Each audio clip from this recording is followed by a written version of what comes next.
everyone, and welcome back to another mobile filmmaking tutorial. I know that most of you guys watching this video right now carry a smartphone with you. Well, guess what? You can create awesome things with it. You now have the advantage to create a masterpiece right there on your smartphone, and the good news is you don't even have to spend money on expensive camera gear to create good videos. With that said, let me show you how to film and edit on your iPhone so that you can get the best results for your video. Should I bring back that intro?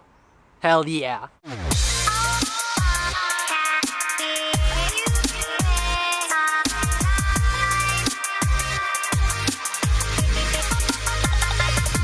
For the filming part, I will be filming myself without any help using the iPhone 11 Pro standard camera. I will be using this inexpensive tripod. This way I can get interesting angles of myself. By the way, if you're interested in the mobile gear I use, I will leave links to it in the video description below. I think filming yourself is the best way to learn filmmaking fast. It's a tedious process because you have to set up the shot and be in it. It also makes it difficult to compose your shot nicely since you can't really see yourself while filming, but it's definitely possible with a few tips and tricks that I will give you in this video. So I will go through a few basics first before we get into the behind the scene. In the end, I will show you how to edit the video using the free version of InShot, which you can download on your iPhone or Android phone. So that you know, this video is divided into 8 parts. We're gonna talk about location, storyline, camera settings, focus and exposure, composition, movement, behind the scene, and editing. So with that said, let's get into the video. So starting off with the location, it's important to consider when picking your location is that it matches with your story. Choose a place that helps tell the story. Also think of the time of day you are shooting because that can really change the suitability of your location. I picked a day where the sun is not too high above. It's actually a cloudy day, which is also beneficial. This way the light will be softer, resulting in less harsh shadows, giving you a more pleasing look.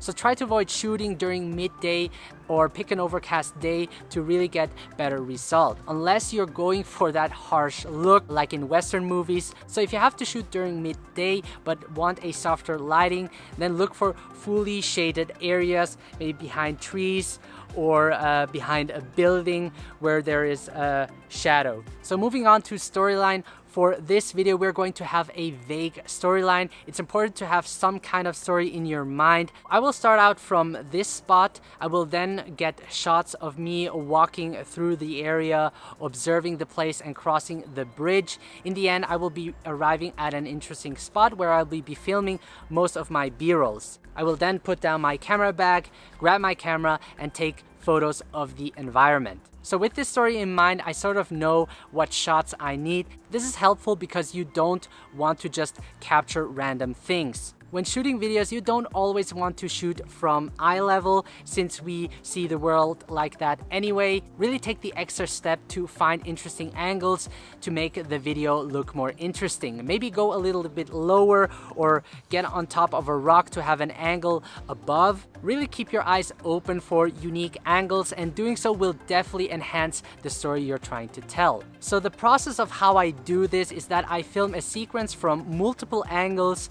This way I have more option in post to cut the story. I usually start off with an establishing shot to give the viewer an idea of where the scene is taking place. I will also be taking medium shots that will help tell the story. These shots will mostly be static because my smartphone will be on a tripod most of the time. And of course, I will add some nice detail or close-up shots to add more emotion into my story. Camera settings. We will be working with the standard camera of the iPhone because I want to keep it as simple and easy as possible for you guys.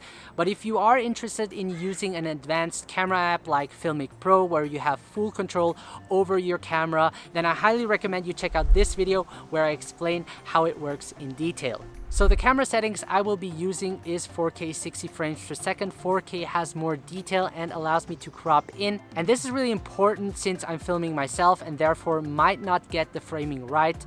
all the time. If you don't have 4K 60 frames per second, you can also go with 1080p 60 frames per second, but keep in mind that you won't have the flexibility to crop in that much, so be careful with that. Make sure to enable grid line so that you can set your composition correctly.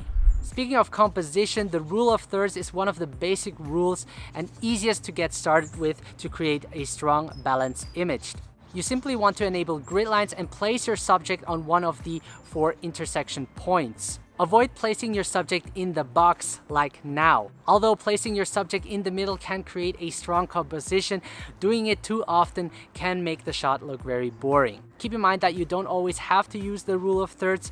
It's really here to guide you to create a dynamic composition in your video. Another important part of composition is that you have a strong foreground, midground, and background to add a sense of depth into your scene. Think of it as layers. In terms of shallow depth of field, you won't get that much on a smartphone, meaning that the subject is in focus and the background is out of focus. Now, there is a way to achieve a really shallow depth of field on your smartphone, is to get really close onto your subject. That would work. Focus and exposure. The video options on an iPhone are somewhat limited compared to a video app like Filmic Pro, but the small amount of adjustments that you can make on your iPhone's camera will still enable you to do important things. Now, setting focus is pretty easy on an iPhone. Just tap where you want to set the focus and it will automatically do it for you. To get a little bit more advanced, I like using the AE and AF lock for locking focus and exposure. AE stands for auto exposure and AF for autofocus. Keep in mind that you can't separate these two. For that, you would need an advanced camera app, but for what we're using it for right now, this should be enough. Now let me show you how you can lock your focus. Frame the subject and tap the screen to select your focus point. Hold your fingers down on your focus point for a couple of seconds and a small yellow box will start to flash with AE, AF lock appearing. Your focus is now locked. If you reframe to something else, you will see that it's out of focus. To release it, tap elsewhere. To lock your exposure, again, you want to frame the scene and tap on the area of the image that you wish to auto-expose correctly. You should now see that the brightness of the image has been adjusted to the point that you have selected. You should be having a perfectly exposed image now. If you reframe to a brighter area, you will see that the exposure won't change. Another useful feature that is important to know is to manually set your exposure. This comes in handy if you want to reduce noise or simply want to correct your exposure because you're unhappy with the auto correction that has been made on your smartphone. So to manually adjust your exposure, tap on the iPhone screen on the point of focus. You will see a yellow box appear with the sun icon. Move your finger up or down the screen to brighten or darken the exposure. All right, let's move on to movement. Most smartphones have optical image stabilization that will compensate for the hand movement. To even get smoother shots, make sure to have your knees slightly bent and your feet roll when walking. Also, hold your iPhone with both hands and keep, whenever possible, close to your chest. Really move with your whole body instead of using just your arms. Because we're recording in slow motion, this will also help make the video look more smoother. Now, I prefer using a gimbal because it allows me to be more flexible and I can really create dynamic shots with it. But since I want to keep this video low budget, I will just be using my tripod and some handheld movements. So I hope you digested all of that information. Now we're gonna get into the behind the scene and shoot the video. So we're gonna start off here with our establishing shot. And what I'm gonna do is pull the camera upwards to reveal the nature's beauty. So I'm gonna set the focus first and then lock it, and then I'm gonna create this revealing shot.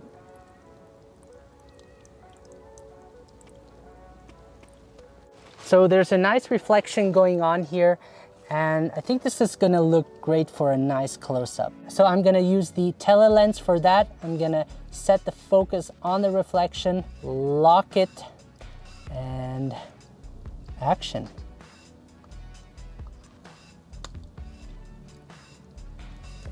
All right, so I set my tripod over here. I'm gonna get a medium shot of myself walking over that bridge. I have some nice foreground with this tree. And I'm gonna set my focus on the bridge and then lock it. And I'm gonna push down the exposure just a little bit and I'm gonna start recording.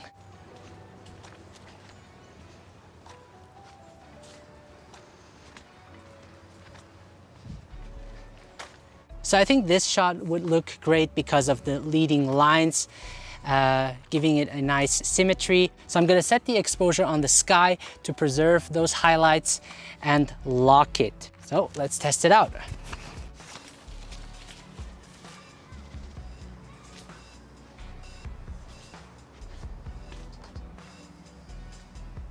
So for this shot, I'm gonna use the tripod to film myself and create some movement in it. So I'm gonna switch to the front-facing camera so that I can see myself, and just as I gaze at the leaves, I just turn the tripod around me.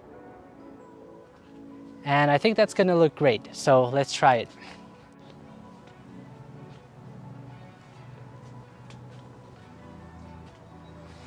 So I'm gonna film myself walking. I'm gonna use the tripod again and put it upside down and angle it so that my shoes are in the frame. And for that, I'm gonna use the ultra wide lens. So let's go.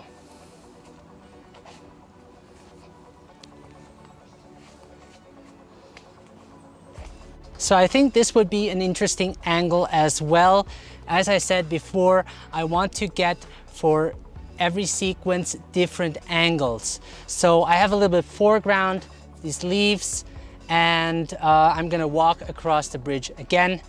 And this is gonna create a really dynamic shot. Start recording.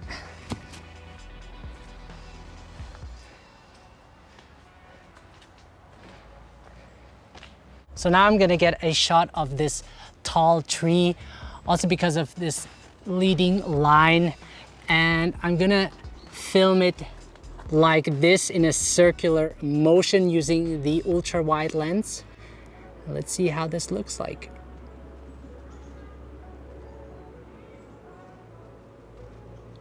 The next shot will be from a different angle, like a continuous shot of the previous video. And again, I have some leaves here in the shot, and I'm just gonna walk across the bridge again along this path. Start recording. And of course, there is also some acting involved.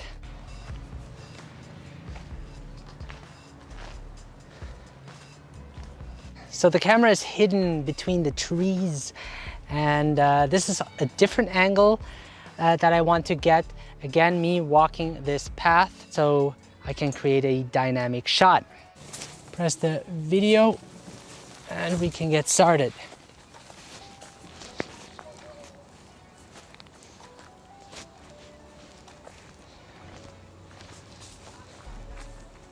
So this is the part where I walk towards the bench and take off my bag, pull out the camera and take pictures of the city. So I'm gonna set the focus on the bench and lock it and start recording. Oh, and one important note is that you don't want to have the trash can in your frame.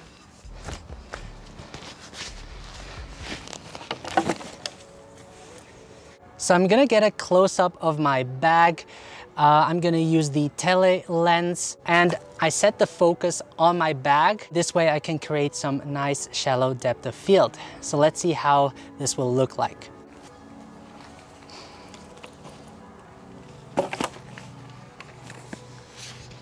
So the next shot will also be a detailed shot where I grab out my camera, but I don't have my second camera with me. I'm actually gonna use this one, so you guys won't really see the behind the scene, so sorry about that.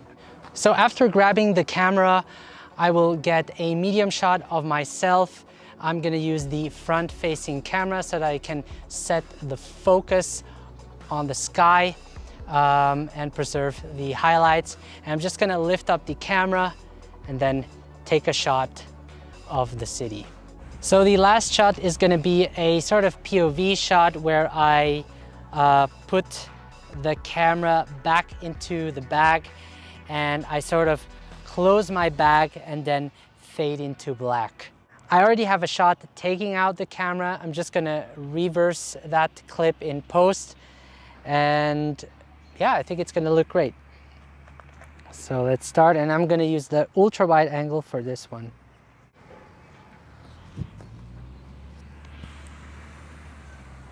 Yep, that's gonna be our ending. All right, guys, so I actually already finished editing the video. We're gonna use the InShot app, and it's actually a really simple video editing application that is almost self-explanatory, but I'm gonna walk you step by step through it and also show you some advanced features that you can apply for your video to make it look even better. So make sure to download the InShot app and we can get started. All right, so open up the InShot app and we have video, photo, and collage. We're obviously going to work with videos, so select that. As I said before, I already edited the video, so it saved it as a draft. It does that automatically, and you have to just be careful not to delete your original files on your saved camera roll if you're still working on the project. So just to show you how to import the video, you would select new and then select the videos in the right order. So as an example, and I would select the green check mark. Okay. All right, so this is our timeline, as you can see. And the first thing you want to do is go to Canvas, and you have different aspect ratios. So you can choose 4:5 for Instagram, or 1:1, or 9:16. But we're going to use 16:9 because that's the standard ratio for film. And you also have the option to zoom in, which is really great if you want to change angles, for example. And you can also select different backgrounds. So if I would go back to ratio, for example, 1:1, I can go to background and make the background either very blurry, or I can choose a color, which is really awesome, or shapes, patterns, but we're not going to use that for now. All right, so we're going to choose 16:9 and select the check mark. So the next thing I would do is remove the InShot watermark. I select that and then remove this once. I do that for every project I create on InShot, and you can do that every time. So that's pretty cool. And if you don't want the ads to be displayed, you can just, for example, close the InShot app and select flight mode, and then select InShot again, video, and then our draft, and it's gone. So you don't have to deal with that. Then you have music. You can choose tracks. They have their own built-in tracks. I personally have a paid subscription on Artlist, and I just use music from them because I most of the time monetize my videos. But they also have a few selection here. Now, another great resource to get music from is YouTube Audio Library, or No Copyright Music. I actually have a dedicated video on that you should check out. So I actually imported my own music from Artlist over AirDrop, which is really cool, that I used for this video. But you can also connect it over iTunes, and you also have effects, for example, weapons, instruments, and all that stuff. And I actually used a couple of them for this video. For example, I used birds, since the scene is taking place in the forest. You can also record your own voice if you wanted to create a voiceover, for example, but we're not going to need that. Now, you also have the ability to add stickers. I don't use that. I usually add my own PNG pictures. You can import them from your camera roll, for example, and I'm going to show you how that can be an advantage for your video. And then we have text. You can add your own text. All of the text you've seen in the video was added through here, and you can also create transitions. You can change the font of the text and so on. We will get to that in detail later. Then you also have the ability to add effects. Most of them are paid, but I don't use them that often. And you also have filters. I actually paid for the Cinema Pack filter because I think it looks really nice. And you can also adjust the intensity.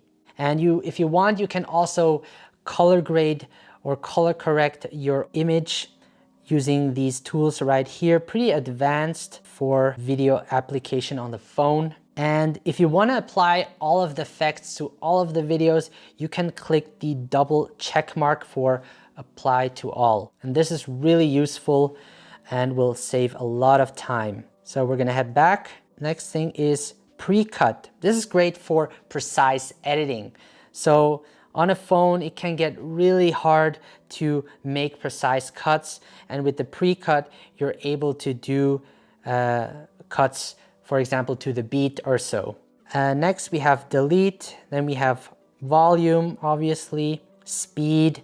And this is going to be really useful because I'm going to slow parts of the clips down to around 50% since everything was shot in 60 frames per second. Now you can't apply this to all of the videos. That's kind of a bummer. So you have to, if you want to slow down all of the videos, you have to do it by selecting each. So you can also duplicate your clip, rotate it, flip it, freeze it, reverse it, all useful tools that I used for the video. Another great thing you have to know is if you accidentally deleted a clip, you can undo it by selecting the left arrow. As you can see, it reverses that. Now, if you want to see the video clip as a whole, just hold and tap outside of the timeline and you can see each shot taken. So this is really great to reposition your clips however you like to. Now you can always add more clips by pressing the plus button and going to video photo. This way you can add more video clips to it. For example, this one, but I'm just gonna delete this. All right, so I'm gonna open up my draft and this is how it looks like. As you can see, there's a watermark again. I'm gonna remove that by selecting remove this once. So I started off by organizing the clips in the right order so that I could tell the story. And to do so, you can just press and hold on the timeline or outside of the timeline and then reorganize it the way you want it to. And what I also did is in Canvas, I selected 16:9, which is the standard aspect ratio for movies. So I took this as the opening shot. As you can see, I added some cinematic letter bars to it, which is really awesome. This was also shot in slow motion, actually. So I slowed this down by 50%. And the color grade is really awesome. I really like the LUT preset on this one. So if I select filter, I chose Cinema 1. This is how it looked like before and with the LUT applied. Looks really nice, right? Makes a huge difference. So in order to add a letterbox to your video, I actually downloaded a PNG letterbox from Google Images. You can just type in letterbox PNG, save the PNG letterbox to your camera roll, and then you can go on to sticker, select sticker again, and then choose from camera roll, and it will give you that PNG letterbox. PNG means a picture without the background, basically. And then you can adjust it this way. And there you have it. And then you can stretch it out all the way. As you can see, I've stretched it till the end so that it stays. And this is really a cool hack to give your video a cinematic feeling to it. As you can see, I also added a transition to it. The way to do this is to go to edit and select this part. So you have different transitions right here. And I chose this one because it looks really great. The next thing I'm going to show you is how to add your titles. So we're going to select text. And then as you can see, I have different titles over here. and you can just select. So you can edit the text by selecting the pen.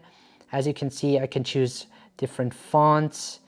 Bebas is my favorite. You can also choose the color of it and also transition. So I chose this as a fade in and fade out transition. And you can also select the duration of the fade in. And I think 0.7 would fit perfect. All right. And you can move it by holding on the text and then dragging it, which you can actually be really precise with it. So another thing I would like to show you is this transition right here. So in between clips, you can see this white box. You can select that and choose different transitions. My favorite transition for this would be this one. I really like this transition, particularly for this scene because of the sun flare getting brighter and brighter. With this transition, it fades into white. So this shot was actually upside down. So it looked like this, and I just rotated it, and that's it. So I actually have two similar shots, which is this one, me grabbing the camera and putting the camera back in. So this is actually a reverse shot I did. And I also cropped in because I don't want to have the same framing all the time. How I did that is I went to canvas and zoomed all the way in. And you can also adjust the framing to your liking. So let me show you how to add sound effects. Just go to music. So as you can see, I have different sound effects. I have birds, I have walking on the leaves, and I also have whoosh transitions. For example, where it fades into white, I added a whoosh transition. Below is the music track playing, and I also added a fade in to this music track. As you can see, you can select fade in and fade out. And usually these sound effects aren't too loud. I usually lower it to around 5%. To export this, you just press the upper right button and save it. And this will take a little while, but it's gonna be on your camera roll, and then you can use it for your social media. So as you can see, filming yourself and editing it on your iPhone is possible to create quality videos. Even though I personally prefer to edit my videos in Final Cut Pro X, it was still a great challenge for me to do. And this video application is actually pretty advanced for what you can do with it. That is why I highly recommend you go out, try shooting videos of yourself and editing it with the video application InShot. Now, I would love to see your videos, and if you upload it on Instagram, make sure to tag me at Bennett Grazer. Now, it does take practice shooting videos, and the more you do it, the better you get at it. If you like this video, leave a thumbs up and let me know what you would like to see next on this channel. Subscribe to my channel so that I can keep creating these awesome videos for you guys. Now, if you want to dive deeper into mobile filmmaking, I got 2 videos right here that you can check out that will certainly help you improve your mobile filmmaking skills. Until then, I wish you all the best. Thank you so much for watching, and I will see you in the next video. Take care, guys.